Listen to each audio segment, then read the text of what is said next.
Hey everyone, and welcome to the season premiere of Isaac Reviews 2021. So, in light of all sorts of stuff that's happened so far in entertainment in 2021, from our first few celebrity deaths to Blue Sky Studios closing down, to me getting into a little bit of controversy for being a little bit in bad taste regarding their last few movies after they closed, as well as getting some hate threads for stuff I did months ago, but that's completely different, and that's a different topic for a different day.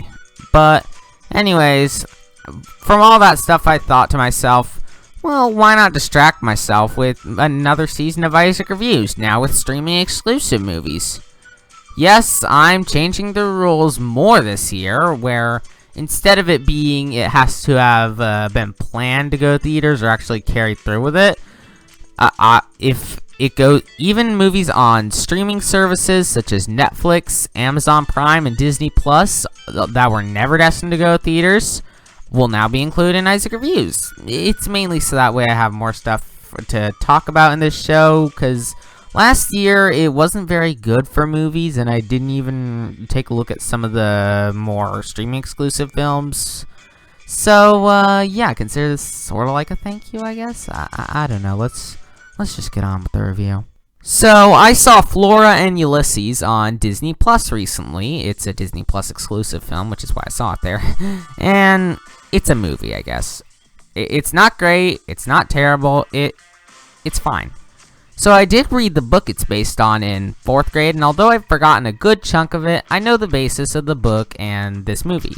A young, superhero-obsessed girl named Flora Buckman finds a squirrel being chased by an electronic vacuum, but saves him from being sucked up, which then leads her, a blind kid named William, and her father to discover that the squirrel has some sort of superpowers with his abilities to type, fly, and understand human emotions.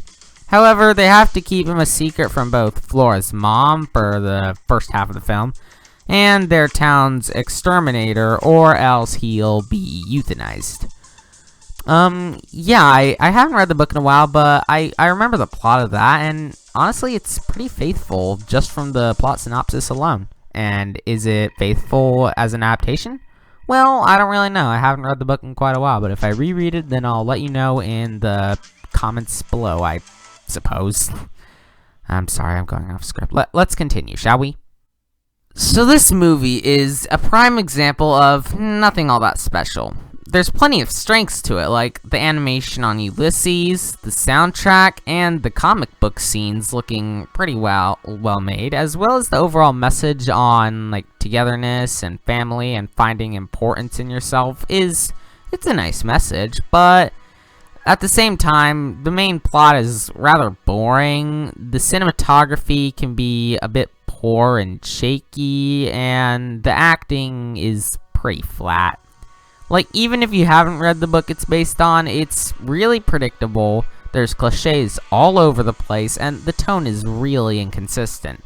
Now, again, it's not bad by any means. I mean, I just stated there's good things to be seen in it. But it's just that there's not all that much stuff within the film that's fun or enjoyable or worthwhile. So, yeah, there's just not a lot for me to talk about in this section. So, even though I want to make sure I had longer reviews so I can talk about stuff more in depth, there's not much for me to talk about here. It's a movie. I guess we can just move on to the conclusion, I guess. I don't know.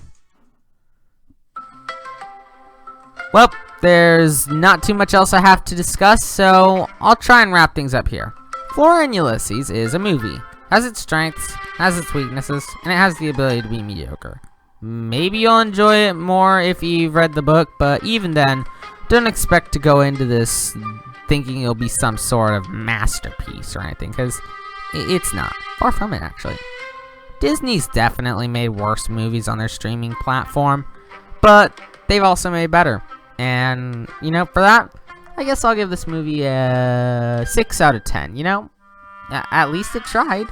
And there was some effort put into it, and, you know, I applaud you for that, Disney. So good job. You were mediocre. Join me in about a week or so when we check out Warner Bros.' next addition to the Hanna-Barbera Cinematic Universe, or HBCU as I'm calling it, Tom and Jerry.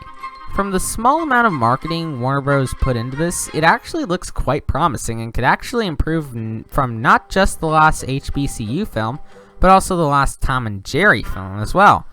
Then after that, we have Raya and the Last Dragon. Disney? I may not like the way you're running your company nowadays, but my expectations for this one are through the roof. Don't screw it up, okay? Alright, I'm counting on you, Disney. I'm counting on you. Anyways, that's all for the first episode of Isaac Reviews 2021. If you enjoyed this video, make sure you like and subscribe. We're really close to 1,000 subscribers, so helping me break the 1K milestone would be amazing. Give me suggestions on other types of videos I can make. I'm still planning on doing another review series. I'm just still trying to edit and stuff, so it should be out by March or April. And follow my other social media that I've linked in the description, because, I also need some support down there. I'll see you all next time.